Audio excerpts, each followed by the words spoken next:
Pour cette nouvelle rencontre en Poitou-Charentes. Nous allons aujourd'hui nous installer du côté de la Couarde, c'est tout près de Melle, donc dans le sud des Deux-Sèvres, un peu à l'écart de Niort. Vous trouverez assez facilement ce lieu magique puisqu'il est bordé par une des plus belles forêts de la région qui est repérée sur tous les guides touristiques. Alors on ne va pas faire du tourisme aujourd'hui puisque nous allons nous intéresser à un couple qui a pas mal bourlingué avant de venir se fixer ici dans les Deux-Sèvres, d'y construire eux-mêmes leur maison et d'ouvrir leur atelier de graveur. Simone et Henri Jean sont en effet graveurs et l'histoire, l'aventure a commencé à la fin des années 60 lorsque Henri a exposé pour la première fois ses œuvres et c'était du côté du Chili et c'est au Chili même qu'ils se sont rencontrés avant de construire leur couple et leur aventure française. Ils ont pu passer un petit peu de temps en Amérique du Sud et faire le plein de connaissances, le plein de culture aussi, une culture sud-américaine que l'on va retrouver aujourd'hui dans la plupart de leurs créations graphiques. Ensuite, il y a les années 70 en région parisienne. Alors là, on va bourlinguer d'expos en Maison des Jeunes et de la Culture avant de choisir de se fixer en Aquitaine. Ça, c'est autour des années 80. Et puis ensuite, il y a cette installation et ce choix de vie avec la création de la maison dans les Deux-Sèvres. Une maison très lumineuse qui abritera dans un premier temps l'atelier de gravure. Et puis, il faudra gagner de la place et construire un deuxième lieu, un lieu de travail à côté du lieu de vie. Je vous propose de partir aujourd'hui à la rencontre de Simone et Henri Jean.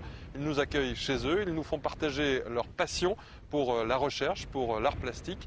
Et puis nous allons revenir sur ces presque 40 ans de création pour Henri et puis pour une vingtaine d'années de création pour Simone qui a rejoint son mari dans l'œuvre créatrice au début des années 80. Rencontre en Poitou-Charentes aujourd'hui avec Simone et Henri Jean.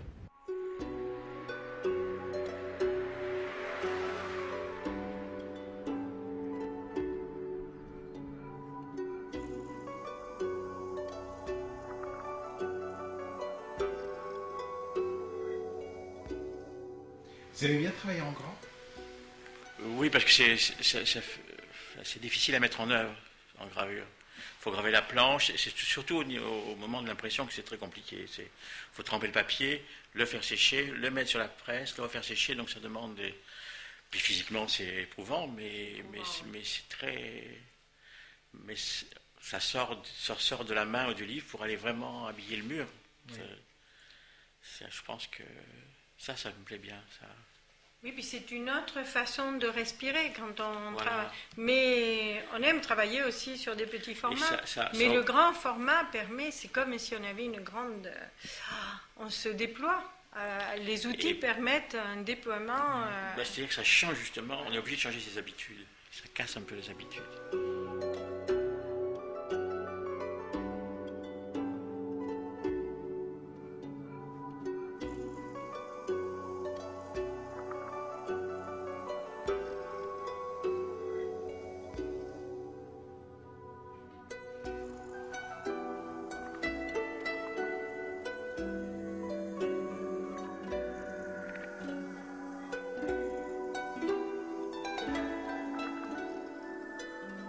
Et à quel moment vous vous êtes rendu compte que vous pouviez vous compléter, faire œuvre commune en quelque sorte?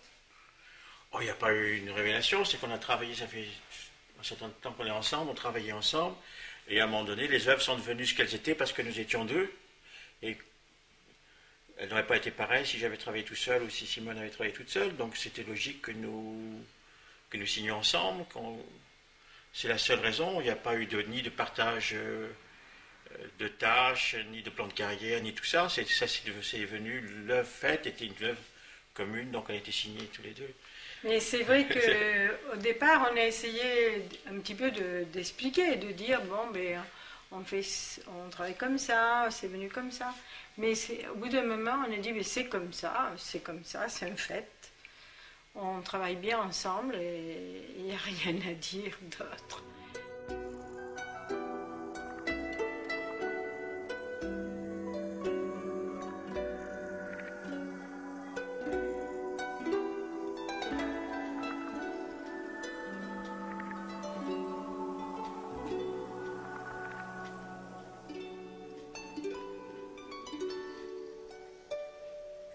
Simone, c'est plus moi, c'est plus le piquant, le dur, et elle, c'est plus le mou. Donc la tache, la couleur, les papiers, vous voyez, elle a fait des papiers, mais ce qui est agressif, un peu comme ça, c'est moi. Ouais. Voilà. Je sais pas pourquoi,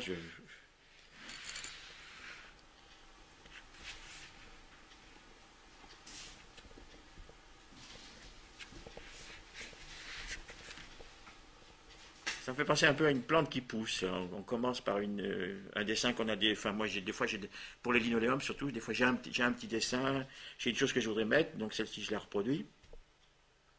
Puis après, ça se compose. Je sais pas qui disait, je n'imite pas la nature, je travaille comme elle. Ça, j'ai l'impression que des fois que ça pousse, que l'espace remplit, qu'une cour appelle un angle, que voilà, que ça. Mais souvent, l'histoire se construit. Elle se construit, voilà. En gravant. En gravant, elle se construit selon la composition. Un personnage répond à un autre. Hier, j'ai fait une petite pièce parce que j'avais fait 2 personnages qui étaient dans le même sens. Donc, il a fallu que par rapport au burin, vous voyez, il faut que ça. Oui. Il dialogue un peu. Ce qui m'intéresse, c'est la relation entre les choses, au fond. Je ne sais pas si les choses sont réellement intéressantes, mais la relation entre les choses est assez. Alors, la relation entre les formes, entre les personnages, même dans l'anecdote, entre les couleurs, entre leur relation en accord ou en contraste, ou une opposition.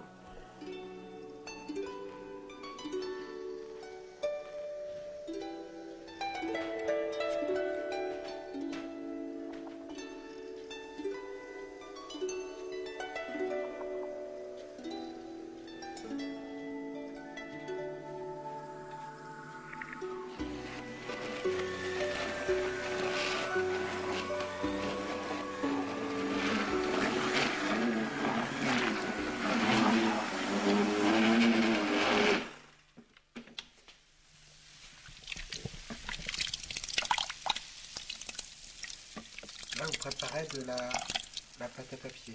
Voilà. Je prépare la pâte à papier à partir de papier existant. Je ne pars pas de la fleur de coton.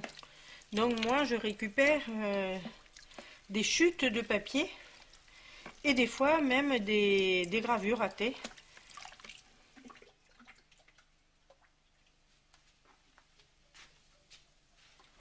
J'ai remarqué que vous travailliez d'un côté de l'atelier et puis Henri travaille de l'autre côté. C'est toujours comme ça Non, c'est-à-dire que là, on fait 2 choses qui sont différentes. Oui.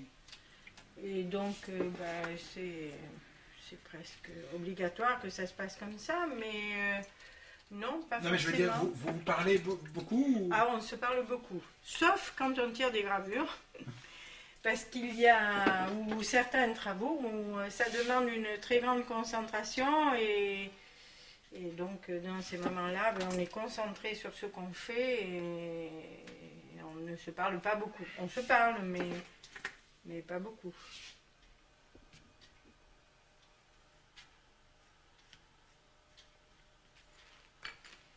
Puis alors, je vous regardais travailler là il y a quelques minutes et c'est une séance totale.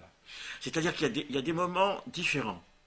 Il y a des moments où, vous voyez, là j'ai dessiné au crayon. Alors, à un moment donné où on cherche, où on fait le dessin, où on voit les rapports. Et à ce moment-là, il faut le silence, il faut même pas. Et puis il y a des moments où vous voyez, c'est un peu, c'était une technique. Après, c'est une question de. Il n'y a pas besoin de beaucoup réfléchir, où il faut voir en maniement le. Mais il faut faire attention aussi à ne pas se laisser aller au plaisir de faire des traits, de se servir de l'outil pour se servir de l'outil. Alors voilà, il faut faire attention, il faut être un peu vigilant parce qu'il y a aussi c'est agréable, c'est jouissif de graver. Et il y a parmi les graveurs, il doit y avoir sûrement des drogués de la gouge ou du burin. Je connais des gens qui sont, rien que pour le plaisir de faire des hachures sur cuivre, ils remplissent leurs choses comme ça, rien que pour le plaisir du maniement de l'outil. Alors qu'il faut savoir s'arrêter. Voilà, voilà. Quand on décide, au début, il me semble que tout le monde se soigne un peu par ça, et puis après, c'est une organisation quand même. Il faut réfléchir aussi sur ce qui se passe. Une œuvre d'art, il ne me semble pas que ce soit. Il faut qu'il y ait en même temps chercher dans l'inconscient et en même temps organiser cet inconscient, comprendre pourquoi. Pas comprendre, mais se le réapproprier. Vous voyez, le ramener au clair, l'amener au jour. Oui, des choses jaillissent. Voilà. Et il faut les ordonner après qu'elles soient lisibles. Exactement. Et c'est même une politesse que de les rendre lisibles pour les gens. Si on ne veut pas les garder que pour soi et les montrer, c'est une politesse que de les présenter pour que les gens puissent les lire, quoi. Oui. Alors on peut être poli ou on peut être très grossier. Alors, il y en a qui sont très grossiers, mais ils sont très grossiers, c'est tout. Il faut le lire comme étant très grossier ou comme étant poli. C'est pas... Il faut que les gens osent regarder les images. Il ne faut pas qu'ils se laissent l'interdire de les regarder. Et qu'ils regardent ce qu'il y a. Les interdits culturels font que des fois les gens ne regardent pas ce qu'il y a. Si on met... C'est tout. Il faut regarder et en tirer du sens pour soi et pour le moment, pour l'époque,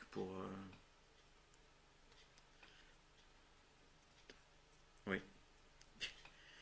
C'est compliqué, ça. C'est curieux, hein, cette chose-là.